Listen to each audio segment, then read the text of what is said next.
Сәлеметсіңдер ме, балалар? Бүгін біз жаңа сабақпен танысамыз. 1.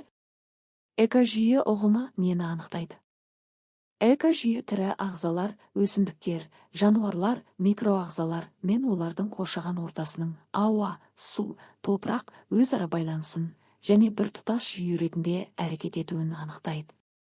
2. Саябақтың экожүйе екенін анықтайтын белгілер. Өсімдіктер, ағаш, гүл, шөп, бар жануарлар, құстар, жәндіктер, ұсақ аңдар тіршілік етеді. Топырақ, ауа, су сияқты өлі табиғат элементтері бар, барлығы бір-бірімен байланыста. Мысалы, құс, ағаш, жәндікпен энергия айналымы жүреді. 3. Энергияның шығу тегі мөлшері көзі бойынша экожүйе түрі. Шығу тегі. Табиғи көзі. Күн энергиясы мөлшері. Сырттан тұрақты түседі, сондықтан саябақ табиғи, жартылай табиғи, экожүйе 4. Бұл экожүйеге әсер ететін экологиялық факторлар. Абиотикалық. Жарық, температура, су, ауа, биотикалық. Өсімдіктер, жануарлар, адамдар, антропогендік. Адамның әрекеті, қоқыс тастау, күтіп баптау, кесу. 1. Экожүйені бақылау және өлшеу құралдар. Үлкейткіш шыны, фотоаппарат. Іс-әрекет. Белгіленген аумаққа барыңыз, мысалы, саябақ, қоғамдық орын.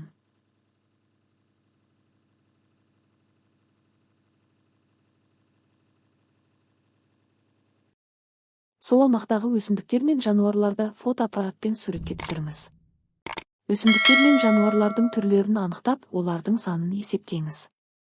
Кестеге белгілеңіз. Түрі саны, өсімдіктер, жануарлар, ескерту, қоғамдық орындар мен саябақтағы сақтау ережелері. Қоқысты арнайы контейнерге тастаңыз.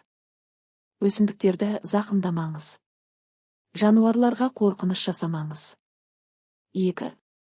Экожүйедегі тізбек өндірушілер, продуценттер. Фотосинтез жасайтын өсімдіктер. Тұтынушылар, консументтер. Жануарлар, шөпқоректілер, жыртқыштар. Бүлдірушілер, редуценттер. Саңырауқұлақтар, бактериялар. Сызба үлгісі. Күн сәулесі, өсімдіктер, өндірушілер, шөпқоректі жануарлар, жыртқыштар, бүлдірушілер, саңырауқұлақ, бактерия, барлық өлген организмдер. 3. Абиотикалық факторлар мен бейімделу мысалдары. Абиотикалық факторлар: жарық, су, температура, топырақ құрамы, жел.